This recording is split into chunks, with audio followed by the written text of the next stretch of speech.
Wagwan people. Alright, so this is going to be a review of Super Mario Odyssey on the Switch, and yeah, I just got done playing this game a few days ago. Figured let me come and talk about this. Let me give a few opinions on this game. But real quick though, if you are wondering why am I talking about Super Mario Odyssey on the Switch if I'm playing Witcher 3 on the PC, well, two reasons for that. One is that Nintendo have really crappy policies when it comes to certain things. I'd rather not get into any kind of kerfuffles with Nintendo over a bloody video. And two, I just can't be bothered to get dressed right now, so yeah, this is what we're doing. But yes, I just got done playing Super Mario Odyssey maybe 2 days ago-ish. I played it as a handheld, I played it on the TV, I played it on stream, so a few different play sessions I had with this game.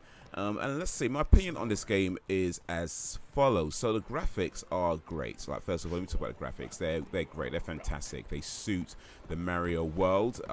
It is awesome.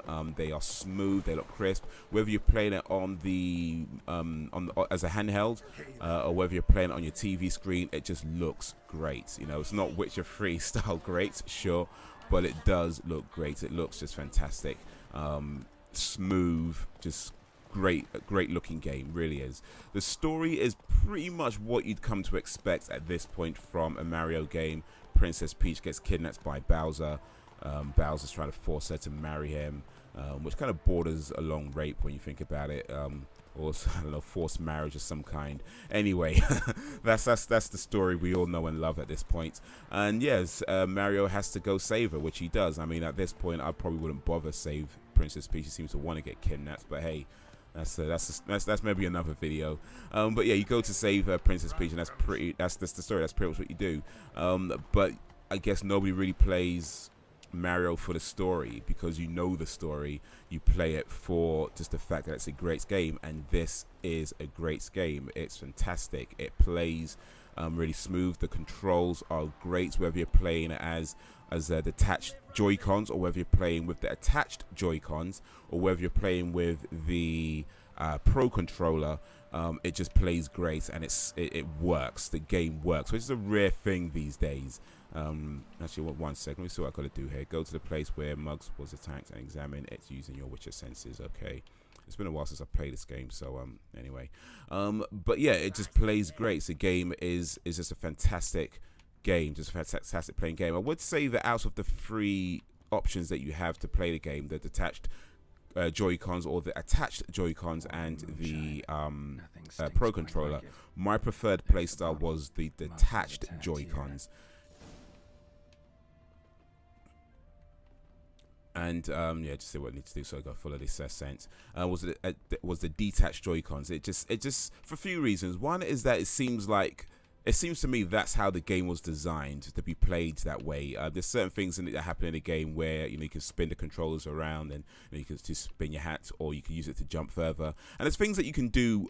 There's other ways you can do it with the the attached Joy-Cons, or with the Pro Controller. Are other ways you can do certain things. I think some stuff are exclusive to the detached Joy-Cons though, but there are, for the most part, other ways you can do certain things, and certainly none of it is a must to complete the game or to play the game. You can complete the game in any control style, but to me it just made it just a little bit more fun.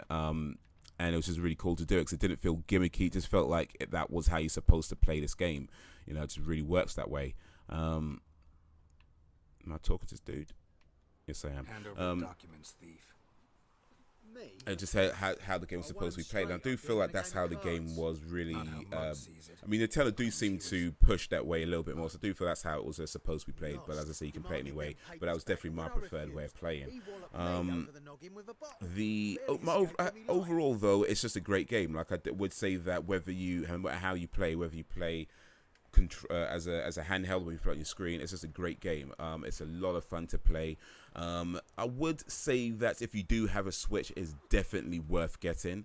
If you have a Switch, absolutely you must play if you've got a Switch. If you don't already have a Switch, I'm not sure it's worth buying a Switch only for this game, because that's a big commitment just for one game. That said, there are other cool games on the Switch, and it looks like there's a few more cool games out along the way, so it's definitely worth considering, at least if you don't already have a Switch. It's a great game, definitely worth playing, definitely worth going through, even though you know the story, even though you know how it's going to end. It's just a good, fun game. The only thing I can fault it on is that I did feel it was a bit too easy, and I don't know if that's because I've played a few of these games before and maybe I'm a bit used to it, or whether I'm just really dope at these games, man.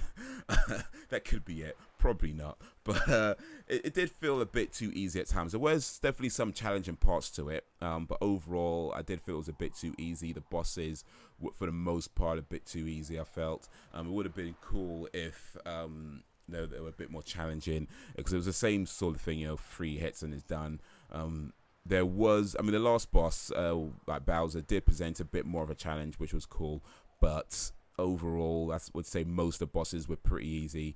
There was a dragon boss, which was a little bit of a challenge, but most of it I felt was a little bit too easy, and the game itself was just a bit too easy. I think the biggest struggle you might have is occasionally you might not know where to go, but even then, it's not the hardest things to figure out. It's just, oh, where do I go now? Okay, here we go, and that's pretty much it. It does have the option to the assist mode. I never played with the assist mode, so I can't really speak too much for that, but it does have an assist mode. If you really get stuck, you might want to consider turning that on. It does do this thing actually, which it's kind of a piss take, because it doesn't really tell you that it's doing it, but I did notice it eventually, where if you die a few times, there is like a shop comes up and offers you to sell just a heart. It only sells as 1 heart, so it gives you like a few extra hearts. And I didn't realize it at first, so I bought the heart. I was thinking maybe it was just something I missed. Maybe I didn't, see it the first few times. I thought maybe I just, missed the shop. But then afterwards, it's like, oh, wait a minute. No, that was not there before. That definitely wasn't there before. Like, you cheeky bastards. It would have been nice if they let you know clearly that they were offering you the hearts because you died a few times, and it's like they wanted to make it a bit easier for you. But apart from that, there's not really much I can fault it on. It's still a great game, still a really fun all-round game. So yeah, definitely worth picking up if you have a Switch, and definitely worth considering getting if you don't already have a Switch. But yeah, that's all I got to say about Super Mario Odyssey. If you like this before I say that, let me know what you think. If you've played the game, if you did you like it? Did you enjoy it? Did you not enjoy it? Do you even care about it? Let me know. And if you like this video, give it a like and share it amongst your friends. If you did not like it, then give it a dislike and share it amongst your enemies. You can check out more gaming / vlog videos along the top. You can check out my comedy channel in the bottom right, and you can follow me around various places on the web in the bottom left. All links in the description as well. But that is all for now, so thank you for watching, and until whenever, if ever, it's me, Mario.